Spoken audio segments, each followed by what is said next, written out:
Welcome back to Lost Odyssey. Alright, so let's save Cook and Mac.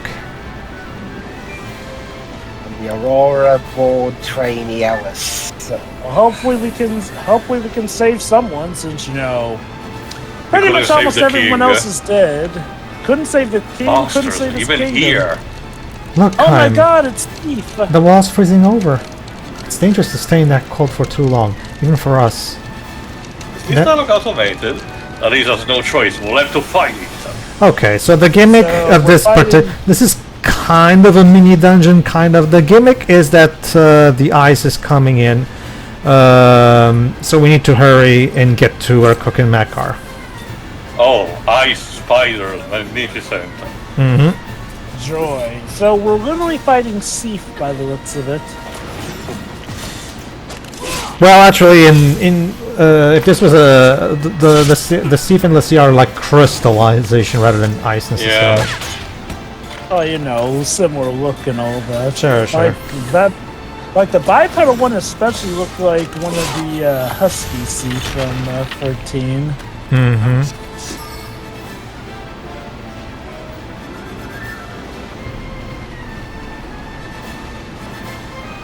Alright.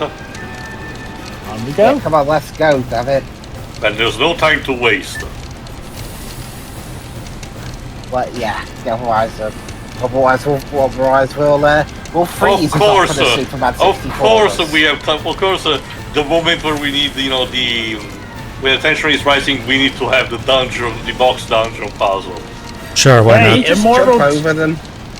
I was about to say, immortal geniuses, leap over those boxes and come to your grandchildren's aid. Sorry, already. Joe, but all these years of immortality made me very tired of my legs. It's immortal arthritis, you know how that works. The same legs you were using to push those blocks, but okay.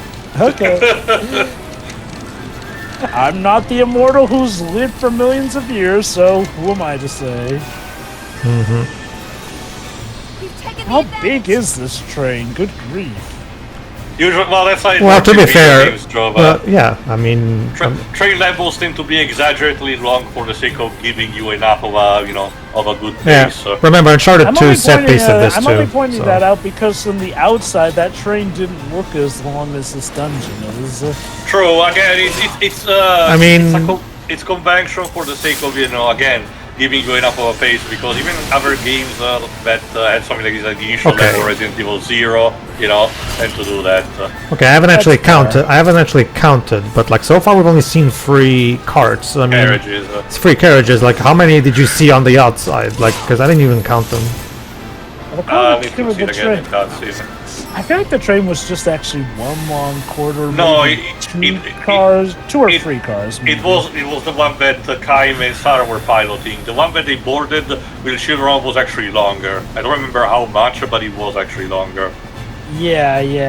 Like, I feel like the one that the grandkids got on was shorter than the one... no, it's the opposite, Jova. Again, I think the one that Kaim and Sarah boarded was actually shorter.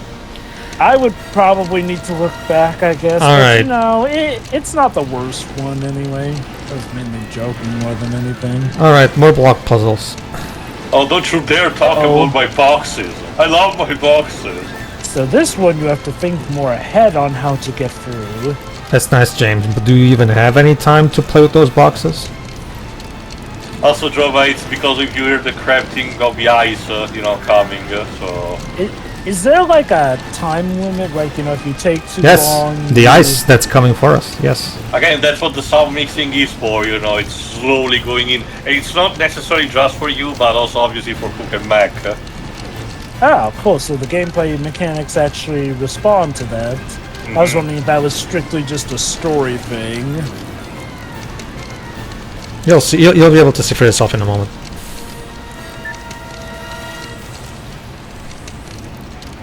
Now the question And now, of all times, is where the game decides to have a clue searching password puzzle. What the hell? Jesus Christ, Gabe. I get the feeling one of the designers was feeling really mean. Hey, thanks for taking this ship. The password of the engine car has been changed. I don't know password here, but the guys upstairs will get on my back, so far the rules is split into separate notes. Jesus fucking. You'll find them in the usual places. Well then, I'll leave everything to you now. Floor number is 0, don't forget it. But at the very least, the game throws you a bit of a bone. The one consolation we have is that guy's probably dead. And they're even in the same carriage. There was no real reason for them to be scattered. Okay, so 9-2, and then the last one is 0. I have to put myself in the middle of the ice. As basically, the ice keeps hurting me. Her number is 4, so 9-2-4-0. All right. Go! Thank you. Really? That is insanely trollish. Goddamn. Well, I mean, at least the game freezes while you do the code. Yeah, it does. It seems. Could put up a magic barrier to protect themselves. You know, the ironic thing is that the kids running away may have actually kept them safer than they would have been staying in that town. Pedro? Yes. Oh, it's a boss fight. That was not voiced. It's not voiced this bit, so... Oh, right, sorry. Alright, more giant ice spiders. Joy. Let's take it down. But the basic point is we need to defeat this thing. Beat them. Yeah, literally. I do like how the battlefield makes the train suddenly grow into what looks like a train station itself. Which, Again, I do get it. Same thing, but again, it's like a Gucci, so it's not too different than the Phantom train in Final Fantasy VI, where you fought inside, but the car magically, grew inside, to accommodate the battle system. Yeah. There you go. Again, sadly no suplexing here, but what can you do about it? Does the freezing mechanic come into play with your HP being sapped during fights? No, not in this. No, not during the fight. No, I'm guessing they want to make the fight fair. Yeah, especially because they pack a bit of a punch. So apparently Gongora's ice magic also creates ice demons. Sure, why not? It's manipulation of reality, so it's not too surprising. Yeah, magic energy, Joba. Magic energy.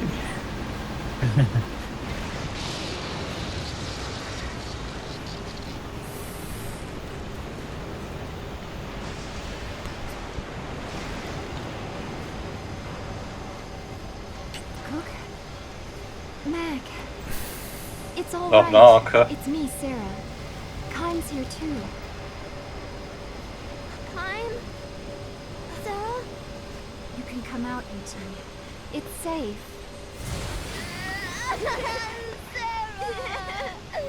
Sarah! It's alright. It's alright now. I'm sorry. I just wanted to see Mom. I know, sweetheart. I know. I miss her. The problem is that the train is still freezing, so now what?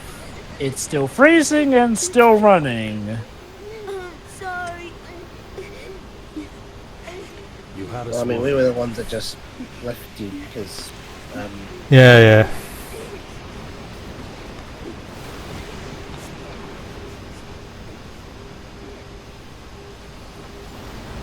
Oh, that's all you have to say. The facial expression, I think that's what it conveyed. The fact that Kaim, doesn't really want to be angry, but doesn't know how to express, solidarity to the grandchildren. He's had a few years off the job of parenting. If there's something that this game actually is really good at, is portraying facial expressions to convey the acting. Oh, crap. Shit. I agree. Whoa, great! Ice and lightning.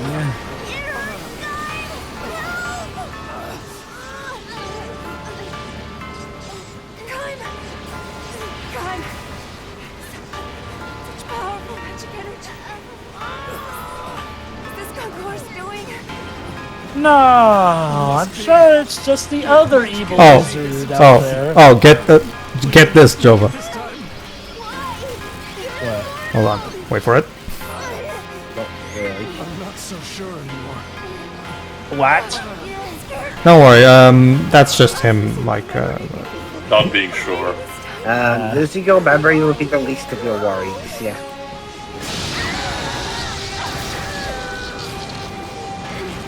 Oh no, could this be the end for our heroes?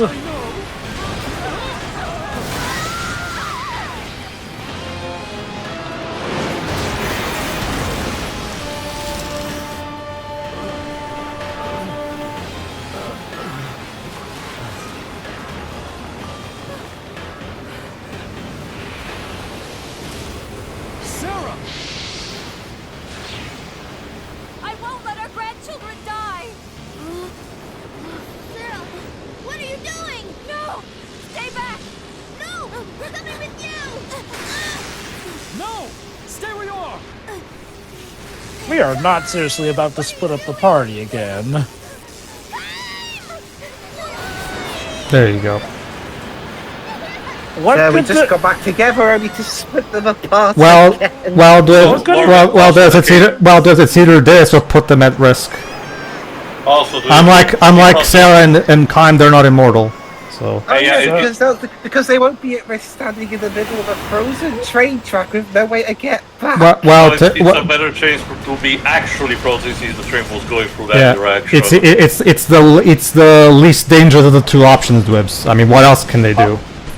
Also, holy cow, that train just slammed into the giant ice stalagmite. It was either this or them trying to survive that we just saw. So. Whoa! Oh, so now they vanished. can slowly freeze to death instead. Well, what would you have done, Dwibs? Honestly, I'd rather have just been blown up. At least it would have been a swift death. Damn! At least. Supposed to being a scared How do you- child freezing to death. Well, how do you know they're even going to not survive this? As you can see, they're still alive, and Yeah, like, honestly, this at least gives them a chance to do something, but oh no. Are Kaim and Sarah Meanwhile, dead? not to mention Dwibs,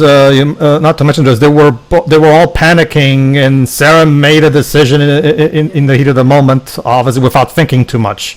meanwhile, Seth and this poor little prince have been teleported here. Yeah, Tolten. Hold it. Hold it.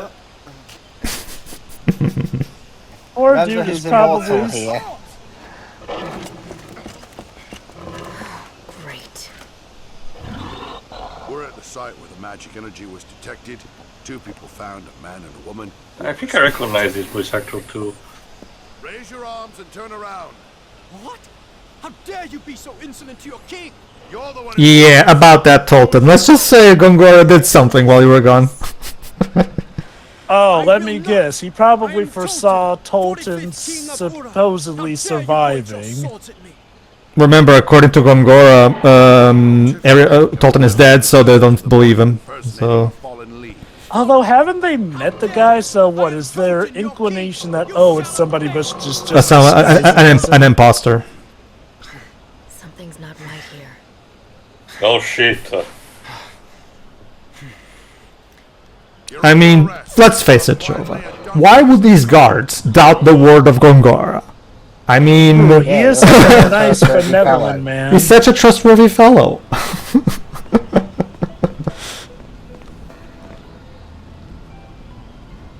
Oh, don't mess with us! Oh, so trying to leave initiates a battle. So yeah, from this part on, Tolten is our next party member. yeah, we played with him earlier, as you guys might remember, but this is the first time he's properly joining the party. Yes. I had a feeling he was going to be a party member because of that. We have one more party member that also joined us in the next part. In fact, Is it someone we've met as well, or is it it's someone we've heard about, but haven't met yet. Ah. You'll see. I'm not gonna spoil it because the game's the character's appearance is meant to be a funny surprise, so I'm not gonna spoil it for you. Okay. Hi, doggy. That being said, one particular downside, Tail, is that since you've seen apparently the whole game, you might remember, Tail. We're close to the sewer level. Hooray. There's no think we already had. Well, no, that was an ice cave level. No. We're going to literally go through the sewers of Uhra. I mean, again, it's story-wise, it makes sense for you to sneak around and everything, but... Geez. And guess what? It is one of the worst dungeons in the game. Not too bad. I didn't think you could handle yourself so well. He's not that spoiled. Gongora betrayed me. He was How using dare it you. loud. Consider Welcome yourself to the lucky. club. What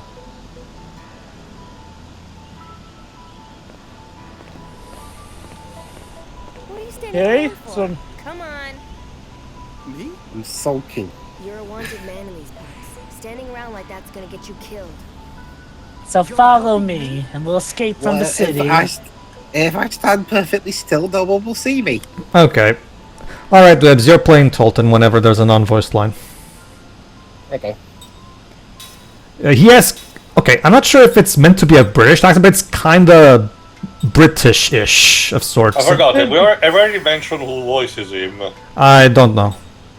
I don't Lives recall up? us mentioning that. Go ahead and check those, why not? Chad Brannan. I do not know. I do not know who he is. IMDb only lists behind the voice I heard there's going to be a sacrifice. actors ceremony. as They're gonna burn this is his only role. But in terms of other roles he's done, he was in General Hospital as Xander Smith. Did you say Sid? Oh! Look at that. Seth is around. I wonder if that might be our new. Also, that Gongora poster. What? Tell me, or I'll have my hand clipped for your neck. Why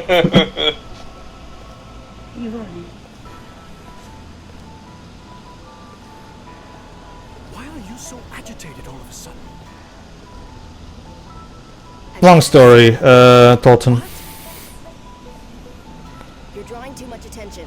We'll stick to the back alleys. You were the one literally threatening a guy's life, Seth. Buddy's the one with the golden shiny armor. This place will be teeming with soldiers soon. We better get going before they catch us. Tips?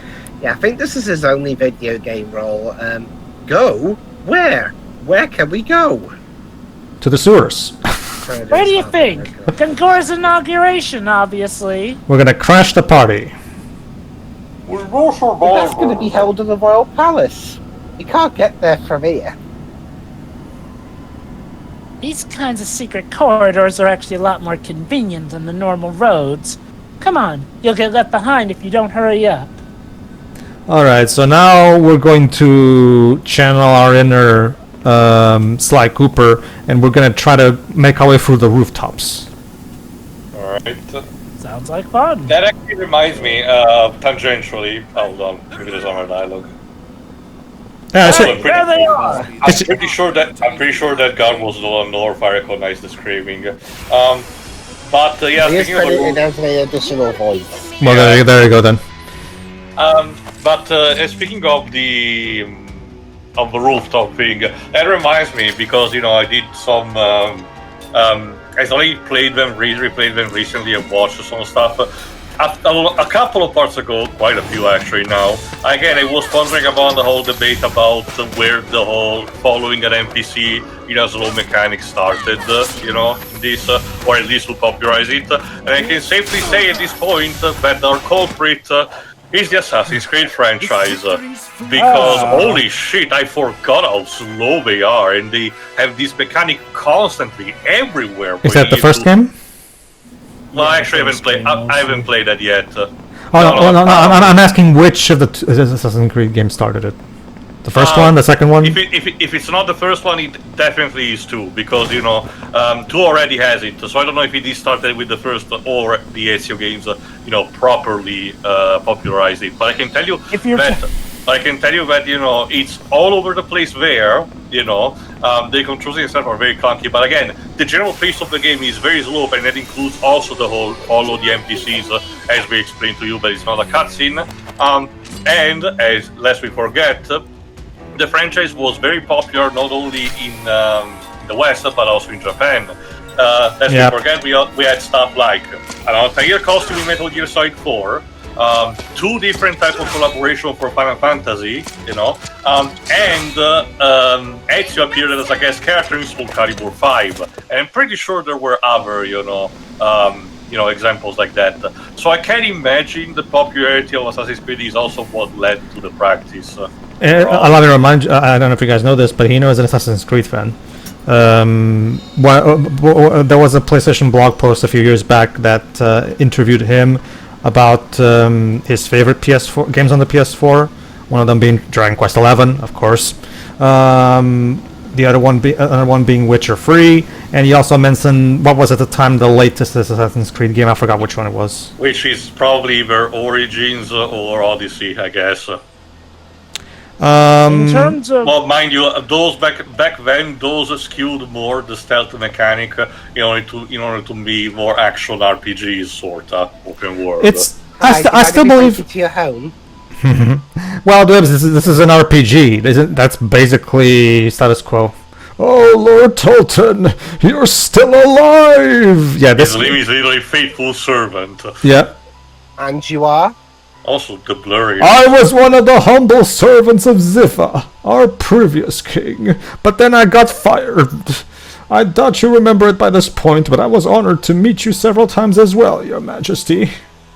Didn't we fire you for spilling the royal soup on the king? However, plans are already afoot in town for a royal succession ceremony. What is the meaning of this? To make a long story short, we need to stay under cover or the king's life will be in danger. Could you pretend you never saw us here? Yep, we'll stay undercover with that bling he's wearing. Oh my goodness, what a pitiful state of affairs to the rightful king of Uhra. Well, I understand my loyalty is unwavering to the very end. I love the way he wobbles like that. He's like he's drunk. Yeah. Are you aware, Your Majesty, of the Uhran royal seals? They may aid you if you are being pursued. I'll explain in a moment what those are. Yeah, it's time for a side quest. The royal seals are Uhran property, dotted across the world, and only an Uhran royal may open them. I believe there is one located somewhere inside the city. I smell a treasure hunting side mechanic. Basically, yeah. They say the seal's power will reveal itself to those worthy of the throne, and it certainly seems you are in a position to acquire that power. Okay, I get that Tolten at his heart is not a bad person or anything like that, but worthy of the throne, I will say, I don't know. Like, okay, I want to be He's the kind of R4 that didn't have a Merlin to guide him, and as such, he's probably not really, set for command. I want to give Tolten credit. He has the capacity to be a good ruler. And mind you, he didn't even truly want to reestablish the monarchy. True. So, to be fair, I feel like he has the capacity to be a good ruler. But like Tio mentioned, he has not had a good mentor yet. But Jova, how can you say that to Gongora? Mentor he could have. Well, as good a friend as he is, I do have a few notes on his performance. Just a few critiques. Alright, just to quickly explain what the Uhran royal seals are. Like Jova guessed, yes, basically you find these yellowish doors of sorts, and you touch them using Tolten. And it gives you some cool weapons and treasure. And in fact, some of the best weapons in the game are obtained via this side quest. They're not story driven, so I will only be showing like a couple of them that I find on the way, because it's literally just you find one of those things, you press A, it activates a silent cutscene of just Tolten touching it, and boom, you got the items. I forgot, Pedro. Because again, it's not really much of a secret anymore because of the story.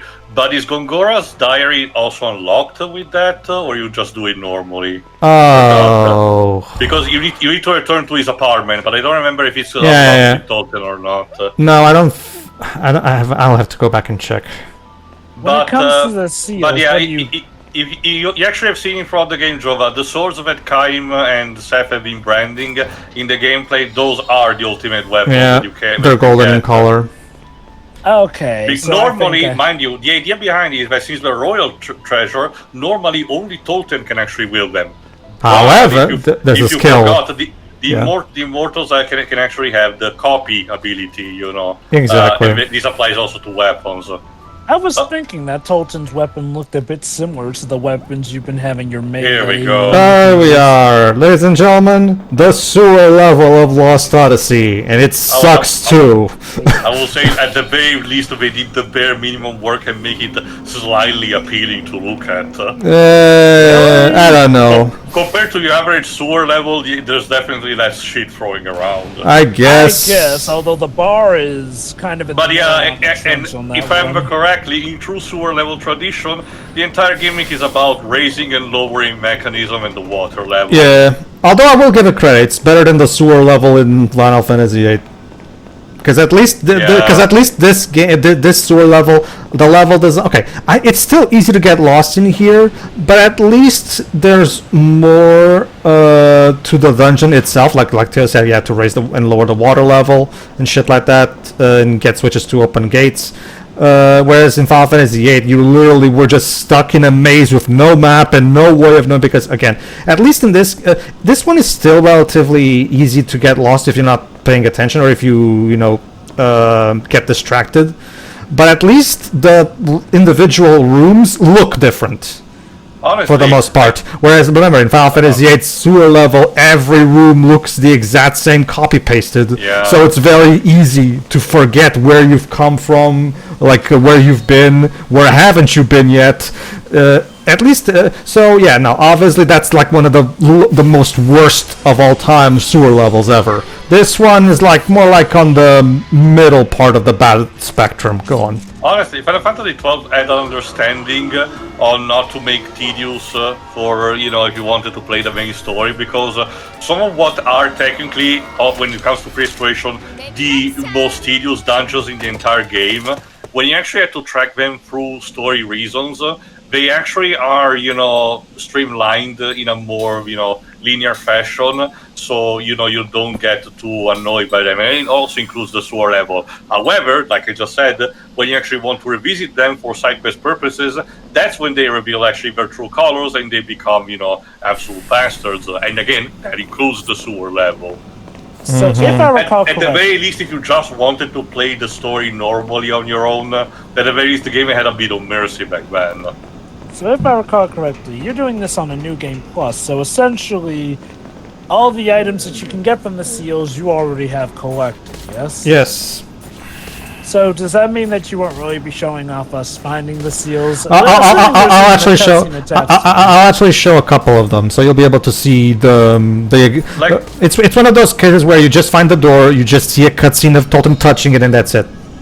Just you're not missing much. Don't worry. Like I said, Jova, the only thing that I was wondering was about instead you can actually find Gongora's diary and get a bit of clarification from him, but I don't remember if it was attached to, one of the seals or not. I'm planning on having an extras part where we're going to do via YouTube footage the pre-order exclusive dream. Because obviously I didn't. This also had a pre-order exclusive. Yeah, we talked about that. See, if it was equipment, it's still not good. But at the very least, it would be better. But no, one of the dreams, and as we've already all admitted, the dreams are the best part of the story. And yet they locked one of the dreams behind the pre-order bonus thingy. And keep in mind, when they re-released this thing. Well, when they made this available on Xbox One and Xbox Series, they didn't even bother re-releasing the pre-order bonus. So the only people who can have the pre-order bonus on the Xbox One and Series are the ones who already pre-ordered the game back in the day and still have it in their account. Oh, so I'm guessing it's not like one of those cases where pre-order just means you'd think Microsoft get the most early copy essentially, because there are some pre-orders in a case where, well, eventually they'll obviously come, or it's a case where, you pre-ordered, but you can just as well just get like the first copy that's available, and that'll count as a There's two DLC dreams. One is from the triple bonus pack, which is still available and you can still get it. So that one at the very least, that one was always available from the get-go to the public, so whatever, it's still there. But still, of all the things to make DLC, really? The dreams? It really, it's about. I'm going to go on a while and probably say that Microsoft really wanted to incentivize fans to really pre-order it with that. But you'd think when they put this on backwards compatibility, they would have, okay, fine, from this point on, it's been like 10 years or something, we're going to make the pre-order DLC pack available publicly from this point on. But no, they didn't do that, and that was you'd think they would, but no. Because remember, Well, at least we seem to be done with this. I mean, especially because it's not like it's without precedent, because Bandai Namco often does that with their, because, like, for example, you have the pre-order bonus thing, and it even tells you on the disclaimer in the disclaimer description that the pre-order DLC might be put available for the public at a later time. So they do warn you of that, but and eventually Bandai Namco, for example, Scarlet Nexus, you can get the pre-order items on the store there, because they've been made available after years after the fact. Same thing with Tales of Zestiria and Tales of Berseria. They also made the. In general, for almost everything that had pre-order bonus, those were made later available. The idea behind it was people who pre-ordered them get to enjoy them way beforehand. They actually get released for everyone else. But otherwise, everyone else gets to, potentially have the opportunity to purchase them eventually. So we're done with the sewer level already. So what was? No, we're not, Jova. I wish we were done with the sewer level. Remember, Jova, it's a case of get in, get out, get in, get out. Oh, it's one. Oh, okay. I think I get it. So the dungeon consists of again the entire mechanic is and the sewers. Yeah, the entire mechanic is Seth and Tolten sneaking around in the city in order to get to the Royal Pass without getting noticed. So get it? We go from the heights to the depths of the city. Just one jump ahead. I know, right? I was looking for a good opportunity to crack a street rat joke. Basically, yeah. I mean, I will say this. Even though this is probably not as bad, because I assume, like, the rooftop segments are like your breather from the sewer segments, but even... And I get it, maybe the idea is to be creepy, but it feels kind of boring. Welcome to sewer levels, Jova. Yes. We're basically... I'm talking about these rooftop segments, too. Yeah, they're just... all part of the sewer level. Yeah, okay, well, obviously not, but they're basically segments in order to get you from one place to another. But as you can see, they're just there as intermission. Probably, if I had to guess, probably put there specifically to not make the appearance look too bland overall. Maybe there's that. I don't know. I guess it's just jarring, and mind you, I know Sakaguchi ain't infallible, but I always find it weird in his own. Go ahead, there's...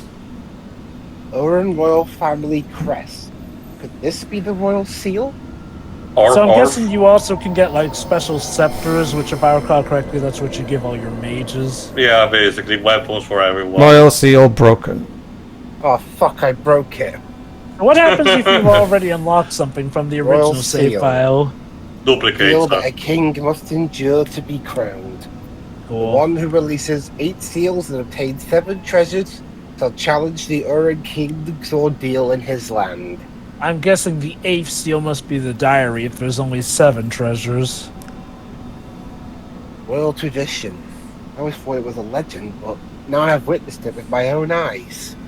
And it just I believe in royal stories, Tolten, because you're in one, and it just happened to be here, like in the middle of an alley in Uhra. I mean, considering again it's supposed to be broken only by royalty, again it's the safest location possible because the commoners cannot touch it. I guess.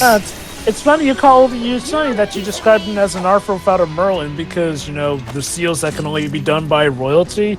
Yeah, feels pretty Arthurian. So yeah, everybody, if you happen to not have pre-ordered this game back in the day when it was about to release, tough luck. Go on YouTube.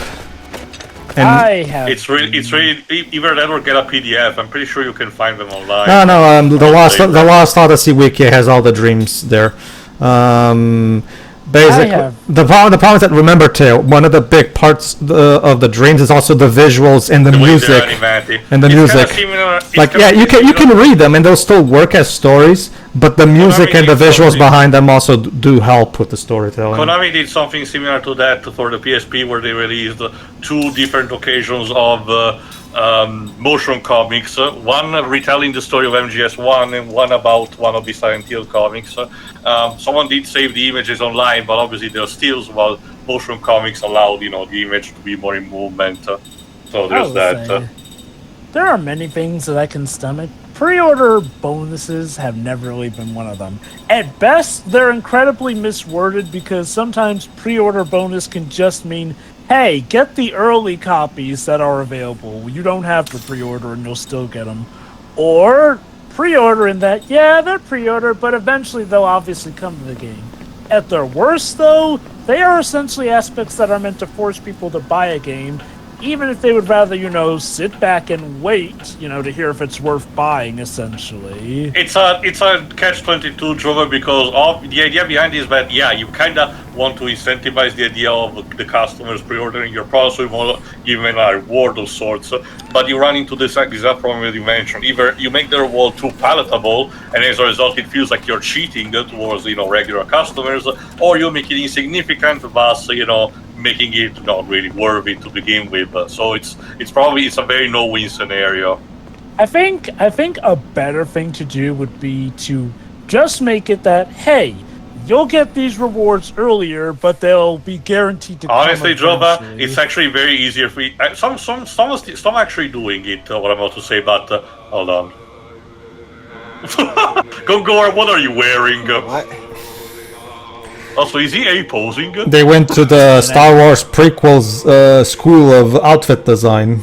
I genuinely resent that because there was actual love and care put into that, no matter how ridiculous they look. Also, all that sneaking we were doing, but here we are in front of a flipping crowd. Nothing to see here, fine gents. Again, just to conclude quickly, that's the thing, Jova.